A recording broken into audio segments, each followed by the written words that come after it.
Selamat datang di Pojok Santai, channel khusus yang membahas komik dan novel dengan cara asyik. Dalam perjalanan pencarian Wiro untuk menuntut balas, Kalingundil tiba ke sebuah perguruan teratai putih. Entah karena iseng atau memang ada niat jahat, Kalingundil datang dan membuat kerusuhan di sana. Bagaimana selanjutnya?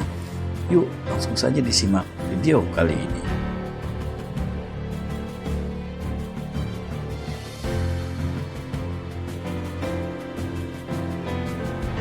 Maka 8 anak murid perguruan teratai putih dengan sebilah keris di tangan masing-masing mengurung Kalingundil yang bersenjatakan sebilah pedang buntung sakti itu. Kalingundil hanya tertawa buruk melihat hal ini. Sebaiknya kalian bunuh diri saja daripada mati di ujung patahan pedang silumanku ini. Pedang siluman? Desis anak-anak murid perguruan teratai putih dalam hati.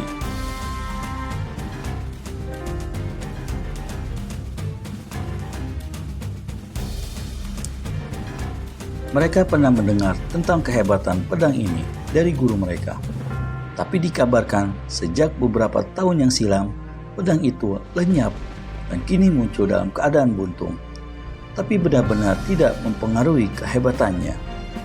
Namun, apapun senjata yang ada di tangan lawan saat itu, anak-anak murid Wirasokananta tidak mempunyai rasa gentar atau kecut sedikit pun. Kedelapannya menyerbu ke muka. 8 keris berkiblat ke arah 8 bagian dari tubuh Kalingundil. Yang diserang menyeringai lalu membentak keras. Tubuhnya berkelebat, sinar biru dari pedangnya menderu seputar badan. 3 jeritan terdengar hampir bersamaan dan 3 saudara seperguruan Gagak Kumara roboh dengan mandi darah. Nyawanya putus di situ juga. Gagak Kumara kertakan geraham, darahnya mendidih oleh amarah. Namun goresan luka telah membuat tubuhnya menjadi kehilangan tenaga. Dikerahkannya seluruh tenaga dalam yang ada di tubuhnya. Dan mengamuklah Gagak Kumara dengan segala kehebatannya. Namun, permainan pedang lawan benar-benar hebat, sulit dan sukar diduga jurus-jurusnya. 1 jurus di muka, 2 orang saudara seperguruannya lagi roboh tanpa nyawa. Melihat ini, Gagak Kumara segera berseru pada 2 orang saudara seperguruan yang perempuan. Wurnimulan, Nyi Ratih, kalian segeralah tinggalkan tempat ini. Cepat lari, selamatkan diri. Tapi kedua gadis itu, meski betina, adalah betina yang berhati jantan.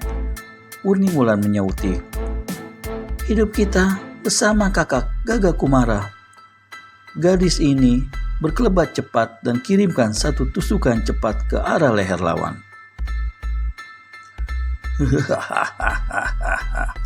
Kalingundil tertawa. Dielekannya tusukan keris itu dengan miringkan badan dan di saat itu pula kaki kirinya bergerak. Puk! Saudara seperguruan Gagak Kumara laki-laki yang terakhir terpelanting ke dinding. Tulang dadanya melesak ke dalam, dihantam tendangan Kalingundil. Jantung dan paru-parunya pecah, nyawanya lepas. Gagak Kumara sendiri saat itu sudah kehabisan tenaga. Luka di dadanya dan racun pedang siluman sangat mempengaruhi keadaan tubuhnya ke segenap pembuluh darah. Dia tahu sebentar lagi dia pasti akan menyusul saudara-saudara seperguruannya yang lain. Karena itu, sekali lagi dia berseru memberi ingat.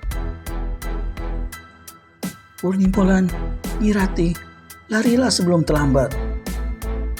Gadis-gadis cantik ini tak akan bisa pergi jauh. Nasib kematian kalian sudah ada di ujung pedang silumanku. Tapi sebelum mati, keduanya akan kuhadiahkan dunia terlebih dahulu. Kalingundil tertawa mengekeh. Gagak Kumara yang tahu maksud dan arti kata-kata lawannya itu untuk sekian kalinya berteriak memberi ingat. Namun kedua gadis itu tak mau ambil peduli, malahan menyerang dengan hebat.